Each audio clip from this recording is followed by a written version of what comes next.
Hello everyone. Rohit railway TM4 में आप सभी का स्वागत है। अगर आप लोग रेलवे ग्रुप डी की तैयारी करना चाहते हैं तो इस वीडियो को पूरा देखिएगा।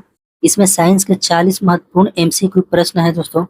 जैसा कि आप सभी जानते हैं कि रेलवे ग्रुप डी में केवल साइंस से 25 प्रश्न पूछा जाता है दोस्तों। साइंस के 25 प्रश्न पूछे जाते हैं। बाकी जो है दोस्तों, मैथ से आपका 25 प्रश्न रहता है, रीजनिंग से आपका 30 प्रश्न रहता है और जीके और करेंट अफेयर से आपका 20 प्रश्न रहता है। अगर आप लोग सही मायने में रेलवे ग्रुप डी की तैयारी करना चाहते हैं तो इस वीडियो को पूरा देखिएगा और चैनल पे नए हैं तो चैनल को भी सब्सक्राइब कर दीजिएगा। तो आज का पहला प्रश्न देखते हैं कि थैलेसीमिया किस अंग को प्रभावित करता है। थैलेसीमिया जो रोग है किस अंग को प्रभावित करता है, तो ये रक्त को प्रभावित करता है दोस्तों। तो इसका सही उत्तर है ऑप्शन ए, रक्त। अगला नंबर प्रश्न है कि निकट दृष्टि दोष जिसे मायोपिया भी बोला जाता है दोस्तों, इसका संबंध किससे है, तो ये आंख से। ऑप्शन डी इसका सही उत्तर हो जाएगा, आंख। निकट दृष्टि दोष या दूर दृष्टि दोष दोनों आंख से संबंधित है दोस्तों। आगे बढ़ते हैं। अगला नंबर प्रश्न है कि मिनी माता रोग शरीर में किस धातु के अधिकता के कारण होती है। क्वेश्चन को दो बार पढ़ देते हैं कि मिनी माता रोग शरीर में किस धातु के अधिकता के कारण होती है, तो इसका सही उत्तर है ऑप्शन सी, पारा। पारा के अधिकता के कारण मिनी माता रोग शरीर में होता है। आगे बढ़ते हैं। अगला नंबर प्रश्न है कि वर्णांध व्यक्ति किन रंगों में भेद नहीं कर पाता है, तो ये लाल और हरा, लाल और हरा रंग में भेद नहीं कर पाता है दोस्तों। आगे बढ़ते हैं। अगला नंबर प्रश्न है कि ब्लड कैंसर को आमतौर पर किस नाम से जाना जाता है।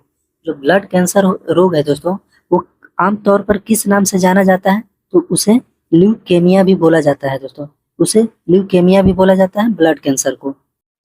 आगे बढ़ते हैं। अगला नंबर प्रश्न है कि कैंसर की प्रसिद्ध दवा टेक्सोल किस वृक्ष से प्राप्त होती है। बहुत ही बढ़िया प्रश्न है दोस्तों कि जो कैंसर की प्रसिद्ध दवा टेक्सोल किस वृक्ष से प्राप्त होता है, तो ये यू वृक्ष से प्राप्त होता है। तो इसका राइट आंसर ऑप्शन ए हो जाएगा, यू। नेक्स्ट क्वेश्चन है ऑस्टियोपोरोसिस का संबंध किससे है। ऑस्टियोपोरोसिस का संबंध किससे है, तो ये हड्डी से दोस्तों। ऑप्शन ए इसका सही उत्तर हो जाएगा, हड्डी। अगला नंबर प्रश्न है कि मोतियाबिंद के इलाज में किस दवा का प्रयोग किया जाता है। मोतियाबिंद जो है रोग है दोस्तों, आंख का रोग है, तो ये मोतियाबिंद के इलाज में किस दवा का प्रयोग किया जाता है, तो ये लेटनोप्रोस्ट, लेटनोप्रोस्ट जो कि दवा है दोस्तों, और इसका ये मोतियाबिंद जो रोग है उसमें ये हेल्प करता है, लेटनोप्रोस्ट। अगला नंबर प्रश्न है कि कैंसर की जांच के लिए की जाती है। अगर किसी व्यक्ति में कैंसर हुआ है, किसी भी व्यक्ति को कैंसर हुआ है दोस्तों, तो उसकी जांच के लिए कौन सा जांच किया जाता है, ये बायोप्सी। तो इसका राइट आंसर है ऑप्शन डी, बायोप्सी। बहुत ही शानदार प्रश्न है दोस्तों। सभी जितने भी प्रश्न आप लोगों को करा रहा हूँ वो सभी प्रश्न बहुत ही ज्यादा महत्वपूर्ण है। ठीक है, आगे बढ़ते हैं कि BMD परीक्षण किसकी पहचान के लिए किया जाता है। BMD परीक्षण किसकी पहचान के लिए किया जाता है। पहला नंबर तो जानते हैं दोस्तों कि BMD का फुल फॉर्म क्या होता है। बी से हो गया आपका बोन, एम से हो गया मिनरल, डी से हो गया डेंसिटी। ठीक है दोस्तों, तो इसकी टेस्ट जो है किसके लिए किया जाता है, तो ये ऑस्टियोपोरोसिस के लिए। ऑप्शन सी इसका सही उत्तर हो जाएगा, ऑस्टियोपोरोसिस। अगला नंबर प्रश्न है कि एस्बेस्टस के कारण होने वाला प्रमुख रोग कौन सा है। एस्बेस्टस के कारण होने वाला प्रमुख रोग कौन सा है, एम्फेसेमा। एम्फेसेमा है जो कि एस्बेस्टस के कारण होने वाला प्रमुख रोग है दोस्तों। नेक्स्ट क्वेश्चन है कि कैंसर के उपचार के लिए प्रमुख रेडियो आइसोटोप कौन सा है। कैंसर के उपचार के लिए प्रमुख रेडियो आइसोटोप कौन सा है, तो ये कोबाल्ट 60, कोबाल्ट 60। इसका राइट आंसर ऑप्शन सी हो जाएगा। आगे बढ़ते हैं दोस्तों। देख लीजिए दोस्तों, ये रेलवे समान विज्ञान है और टेस्ट पेपर ये 10 है। तो आप लोग वीडियो को पूरा देखिएगा दोस्तों, बहुत ही बढ़िया बढ़िया प्रश्न दिया गया है। ठीक है, आगे बढ़ते हैं। अगला नंबर प्रश्न है, देखते हैं। अगला नंबर प्रश्न है कि स्पॉन्डिलाइटिस किसे प्रभावित करता है। स्पॉन्डिलाइटिस किसे प्रभावित करता है, तो इसका राइट आंसर हो जाएगा दोस्तों, मेरुदंड को। मेरुदंड को प्रभावित करता है स्पॉन्डिलाइटिस। ऑप्शन ए इसका सही उत्तर हो जाएगा। आगे बढ़ते हैं। अगला नंबर प्रश्न है कि मस्तिष्क का कैंसर कहलाता है। जो मस्तिष्क और ये ब्रेन कैंसर कौन कहलाता है दोस्तों, तो ये ब्रेन ट्यूमर को ही मस्तिष्क का कैंसर बोला जाता है। ऑप्शन सी इसका सही उत्तर हो जाएगा। आगे बढ़ते हैं। अगला नंबर प्रश्न है कि आंखों का उपचार करने वाला कहलाता है। आंखों का उपचार करने वाला क्या कहलाता है? ऑप्थेल्मोलॉजिस्ट कहलाता है दोस्तों। ऑप्थेल्मोलॉजिस्ट बोला जाता है इसको। आगे बढ़ते हैं। अगला नंबर प्रश्न है कि दूरदृष्टि दोष को कहा जाता है। दूरदृष्टि दोष को क्या बोला जाता है दोस्तों? तो ये हाइपरमेट्रोपिया बोला जाता है। ऑप्शन डी इसका सही उत्तर हो जाएगा। आगे बढ़ते हैं। नेक्स्ट क्वेश्चन है कि मायोपिया का तात्पर्य क्या है? मायोपिया का तात्पर्य क्या है दोस्तों? तो ये निकट दृष्टि। ठीक है, तो इसका राइट आंसर ऑप्शन बी हो जाएगा। नेक्स्ट क्वेश्चन है कि फाइलेरिया रोग किससे उत्पन्न होता है? जो फाइलेरिया, जो जैसे पैर जो फूल जाना होता है दोस्तों, फूल जाता है पूरा, एक पैर पूरा फूल जाएगा, दूसरा पैर ऐसे ही रहेगा पतला। चाहे कभी कभी ऐसा होता है कि दोनों पैर फूल जाएगा, तो उसी फाइलेरिया बोला जाता है। वो किससे उत्पन्न होता है? ये कृमि से। ऑप्शन ए इसका सही उत्तर हो जाएगा, कृमि। नेक्स्ट क्वेश्चन देखते हैं कि ग्लूकोमा और ट्रेकोमा बीमारी जो है, ग्लूकोमा और ट्रेकोमा बीमारी है, वो किस में होता है? तो ये आंखों की है। ये आंखों की बीमारी है दोस्तों, ग्लूकोमा और ट्रेकोमा या मोतियाबिंद। नेक्स्ट क्वेश्चन देखते हैं कि दूरदृष्टि से पीड़ित व्यक्ति की स्पष्ट न्यूनतम दूरी क्या है? दूरदृष्टि से पीड़ित व्यक्ति की स्पष्ट न्यूनतम दूरी क्या है? तो ये 25 सेंटीमीटर। ऑप्शन बी इसका सही उत्तर हो जाएगा, 25 सेंटीमीटर।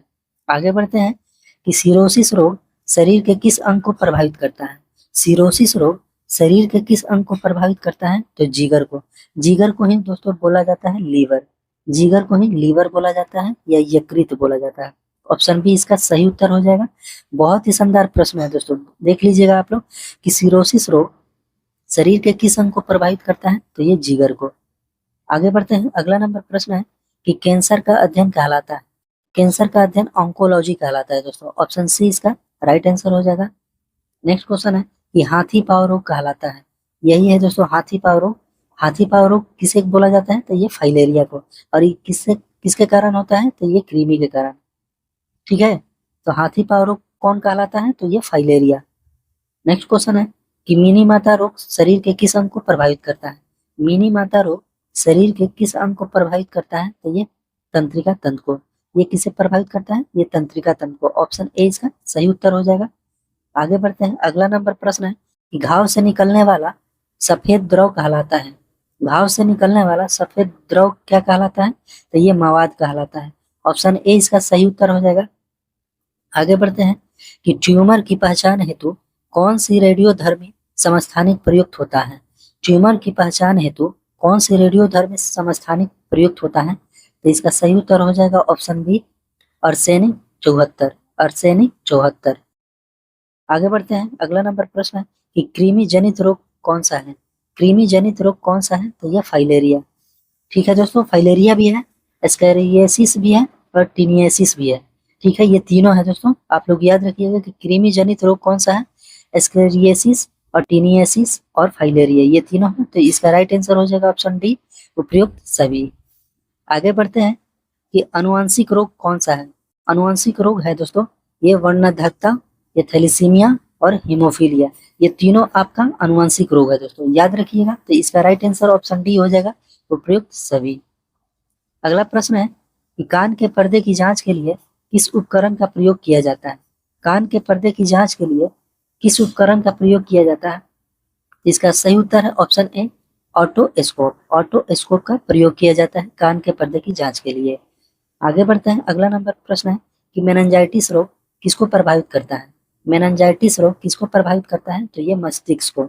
ऑप्शन डी इसका सही उत्तर हो जाएगा, मस्तिष्क। अगला नंबर प्रश्न है दोस्तों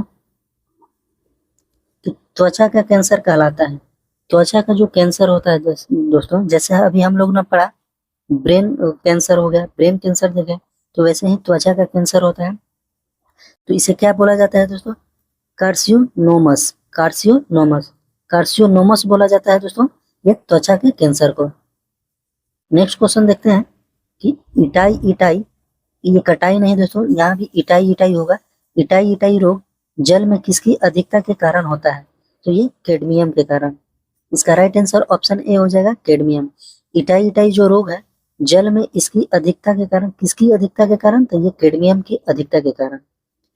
ठीक है, आगे बढ़ते हैं। अगला नंबर प्रश्न है कि बच्चों में क्वाशियोरकर एवं मरासमस बीमारी किसकी कमी से होता है? बच्चों में क्वाशियोरकर एवं मरासमस बीमारी जो है वो किसकी कमी से होता है? तो ये प्रोटीन की कमी से होता है। ठीक है, इसका राइट आंसर ऑप्शन सी हो जाएगा। आगे बढ़ते हैं, अगला नंबर प्रश्न है कि फाइलेरिया कृमि का संचारण किसके माध्यम से होता है? फाइलेरिया कृमि का संचारण किसके माध्यम से होता है? तो ये मादा क्यूलेक्स मच्छर के कारण। ठीक है, मादा क्यूलेक्स मच्छर के माध्यम से ये फाइलेरिया कृमि का संचारण होता है दोस्तों। आगे बढ़ते हैं, अगला नंबर प्रश्न है कि रोग को फैलाने वाले कीड़े कहलाते हैं। रोग को फैलाने वाले कीड़े क्या कहलाते हैं दोस्तों? ये वाहक कहलाते हैं। ऑप्शन सी इसका सही उत्तर हो जाएगा, वाहक। अगला नंबर प्रश्न है कि निकट दृष्टि दोष के उपचार के लिए किस लेंस चश्मे का प्रयोग किया जाता है? निकट दृष्टि दोष के उपचार के लिए किस लेंस चश्मे का प्रयोग किया जाता है? तो देखिए दोस्तों, निकट बोलेगा तो यह आपका अवतल लेंस का प्रयोग किया जाता है। अगर दूर दृष्टि बोलेगा तो यह आपका उत्तल लेंस का प्रयोग किया जाता है। इसका राइट आंसर हो जाएगा ऑप्शन ए, अवतल लेंस। इस वीडियो का लास्ट क्वेश्चन है कि एमआरआई का पूर्ण रूप क्या है? यानी एमआरआई का फुल फॉर्म क्या है? तो magnetic resonance imaging. Magnetic resonance imaging जो कि एमआरआई का फुल फॉर्म है दोस्तों। आप लोग कमेंट बॉक्स में जरूर बताइएगा ये आप लोगों को क्लास कैसा लगा, इसमें क्या सुधार करने की जरूरत है दोस्तों। ठीक है, बहुत ही महत्वपूर्ण, सभी प्रश्न बहुत ही महत्वपूर्ण है। अगर आप लोग चैनल पर नए हैं तो चैनल को सब्सक्राइब कर दीजिएगा दोस्तों, और वीडियो अच्छा लगा हो तो वीडियो को लाइक भी करिएगा और दोस्तों में अपने शेयर भी। चलिए आज की क्लास को यहीं पर समाप्त करते हैं। जय हिंद।